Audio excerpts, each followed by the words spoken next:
Stilt Fella, a game that came out on February 26, 2020.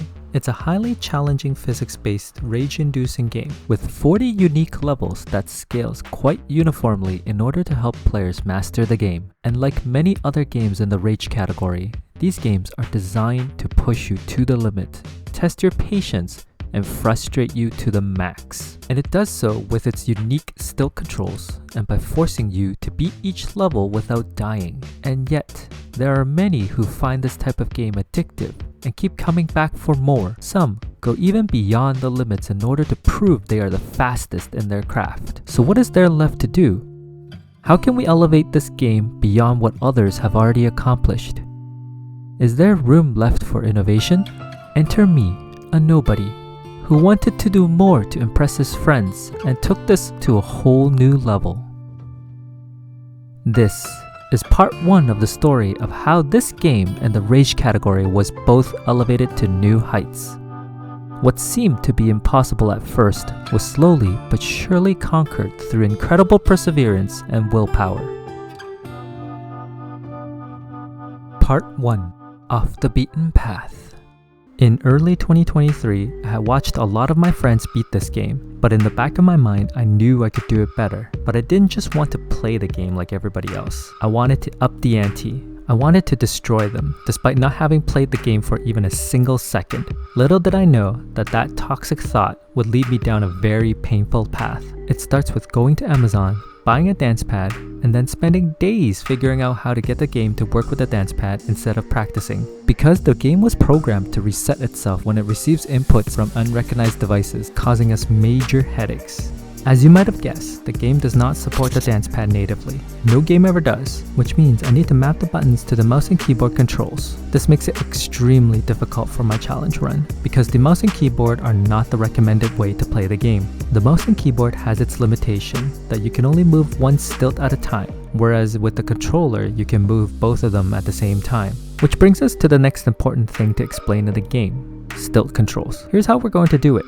Number 1, leaning forward and backward will be mapped to the up and down buttons. Number 2, lifting the left or right stilts will use the left and right buttons. And number 3, moving the lifted stilt forward or backward will combine the controls from number 2 with the corresponding button above or below the dance pad to move the stilts forward or backwards. With these controls, we can walk, jump, and balance the fella en route to the finish line.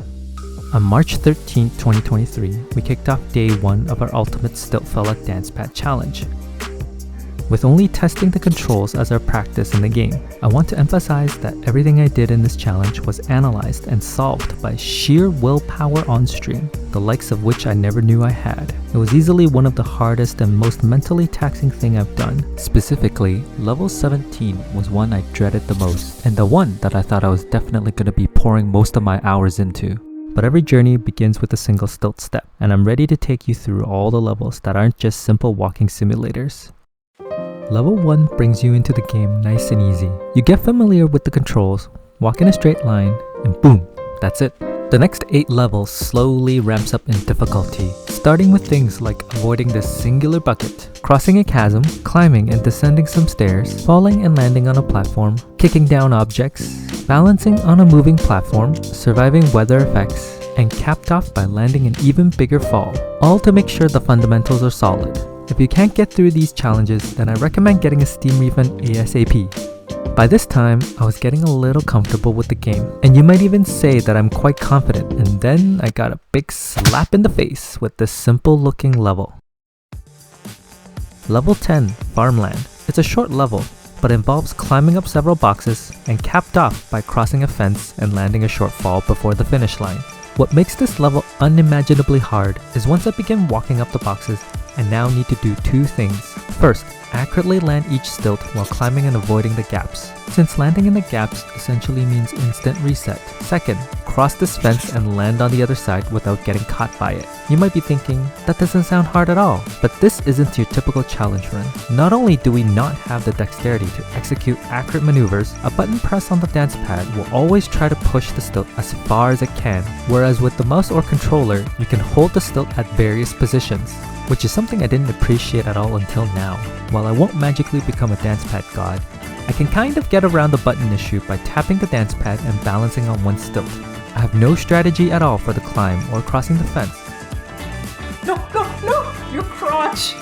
I'm just hoping I'll figure something out on the fly as I work through my first big challenge in this run.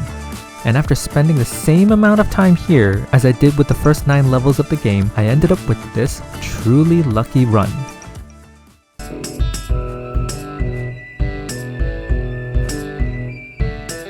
We got this guys, we got this. Yeah, we should go really far with that step. Okay? Oh, the freaking hat, we made it! There you have it. The hat strat is apparently a thing. I had no idea that hat counts as part of the character model, but thank goodness it did. Whew. Next, we got a little breather walking through buckets on level 11. Just try not to stick your stilt in one of them or you'll end up literally kicking the bucket. Then level 12, the drop. From the name it sounds like all you have to do is fall off this wooden plank and hit the ribbon to pass the level. But if that's all you did, you would soon find out that no matter how hard you try, you will never reach the goal.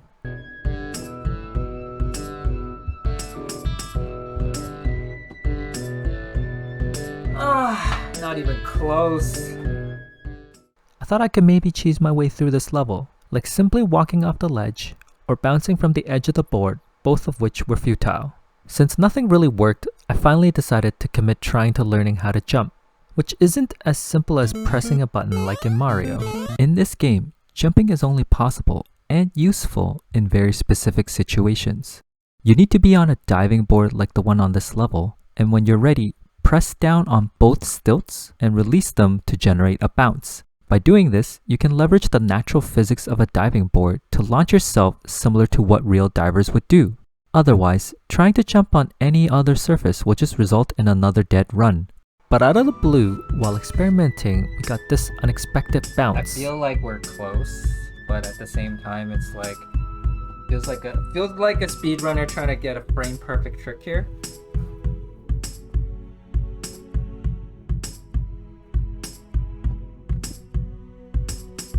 This bounce pushed me just far enough to graze the finish line. I felt so relieved. I didn't have to spend a massive amount of time to learn how to jump just to pass this simple level. I would follow that up in the next level with some fancy footwork before hitting our third challenging level of the day. Level 14, Construction Site 2. This level had 2 major obstacles. A tricky descending platform that apparently has ice physics and tilts wherever you put your weight on, as well as a short wall I needed to climb over. But this time, what makes it challenging is that I had to climb over it on flat ground, unlike the fence I encountered earlier in the day where I could get lucky and fall over it. I almost beat the level on my second try. Don't do it! Don't do it! Don't do it! If only I didn't panic at the end. I hadn't realized at the time what had transpired, and just assumed it was a sign of good things to come. And boy was I ever wrong. I'd spend the next 50 plus attempts slipping and sliding, failing to dismount the descending platform, and face planting on cold, hard cement. I kept telling myself as I was failing this elevator obstacle, who made this elevator? What was it designed to carry? I'd hate to be the person working in this unstable, slippery environment. With practice, I eventually got the hang of landing on the elevator with a better than 50% success rate. Not the greatest, but I'll take it for now. Now the real challenge begins, getting over this wall. I've tried wiggling over it, running through it, and planting my stilt on the wall itself, but nothing came to fruition. So what do? My prayers were answered when 30 minutes into the level, I had this breakthrough.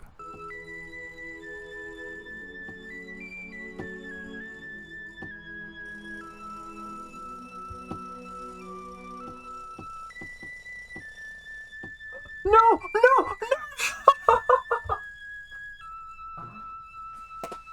Oh! For now, we'll call it the wall shuffle, which I'll come back and talk about it in the future level. This technique will become the key to conquering these short walls. But because I didn't understand how I made that climb earlier, I would spend another 30 minutes banging my stilts against the wall. I kept trying to bring one stilt at a time over the wall and pushing myself forward. But then, the stilt gods suddenly decided to bless me with this miracle run.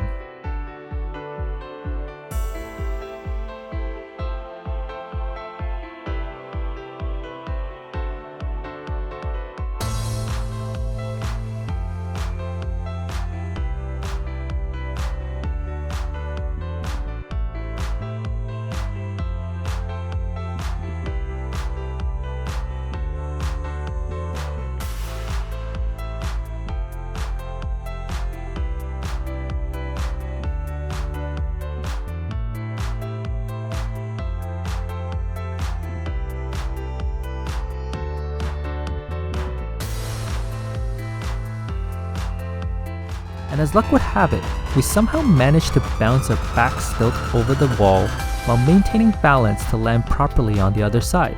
But sometimes that's the way these physics-based games go. If you persevere and keep trying, one of those bounces will eventually fall in your favor.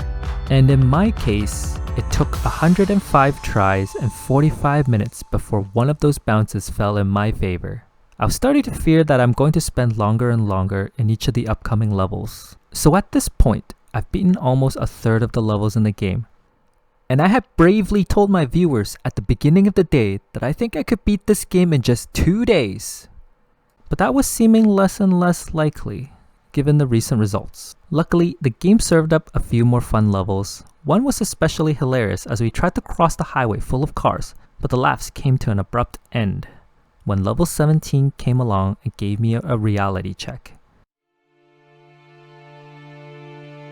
If level 10 farmland required good stilt control and balance on stilts, then this level felt like it required absolute perfection.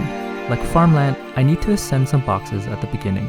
But just look at this crazy ramp with various shapes, sizes, and height of each box you need to climb. I cannot stress how much precision is needed to land each stilt, and staying on the boxes will require a crazy amount of concentration and balance.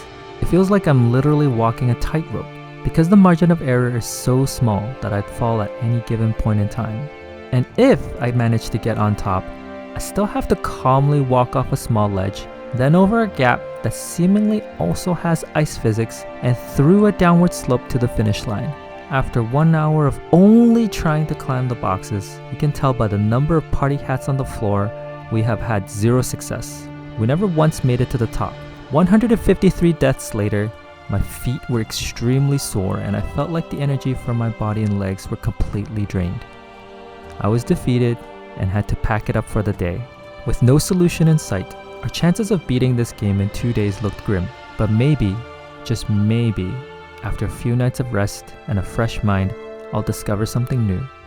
And that is the end of day 1 of our Stilt Fella Dance Pad Challenge.